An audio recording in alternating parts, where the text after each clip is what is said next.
Assalamualaikum warahmatullahi wabarakatuh. Halo, ketemu lagi. Perkenalkan, nama saya Maya dengan NPM 12102007 dari Fakultas Ekonomi Prodi Manajemen Universitas Swadaya Gunung Jati, Cirebon. Baik, di video kali ini saya akan menjelaskan materi tentang pembelajaran berbasis kompetensi. Tujuan saya membuat video ini adalah selain untuk menuntaskan tugas mata kuliah manajemen inovatif, saya juga ingin men-sharing materi tentang pembelajaran berbasis kompetensi. Jangan lupa disimak baik-baik ya. Pembelajaran berbasis kompetensi dapat diartikan sebagai pembelajaran yang dilakukan dengan orientasi pencapaian kompetensi seseorang, sehingga hasil yang akan didapatkan setelah melakukan pembelajaran adalah meningkatnya kompetensi yang dapat diukur dalam pola pengetahuan, sikap, dan keterampilan. Tujuan pendidikan dan pelatihan berbasis kompetensi. Tujuan dari pendidikan dan pelatihan adalah kompetensi yang diharapkan bisa dicapai peserta setelah menyelesaikan proses diklat.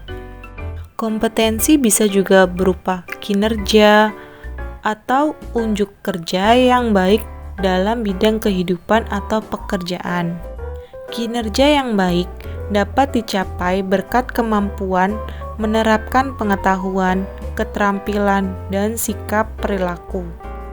Bila digambarkan, hubungan antara kompetensi, kemampuan, dan pengetahuan adalah sebagai berikut. Yang pertama, kemampuan ditunjukkan dengan kinerja minimal baik.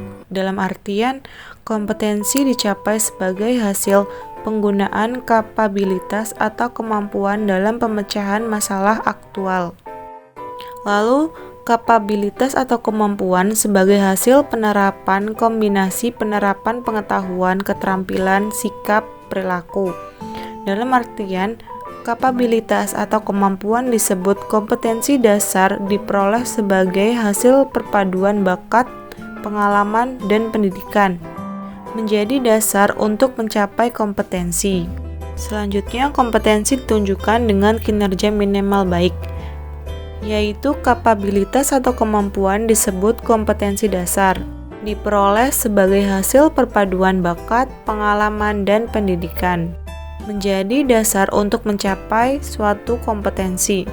Kurikulum berbasis kompetensi. Kurikulum berbasis kompetensi adalah kurikulum yang ditunjukkan untuk menciptakan tamatan yang kompeten dan cerdas dalam membangun identitas budaya dan bangsanya. Selanjutnya, kompetensi yang dikembangkan. Kompetensi yang dikembangkan berupa keterampilan dan keahlian bertahan hidup dalam perubahan, pertentangan, ketidakmenentuan, ketidakpastian, dan kerumitan dalam kehidupan. Desain dan pengembangan sistem.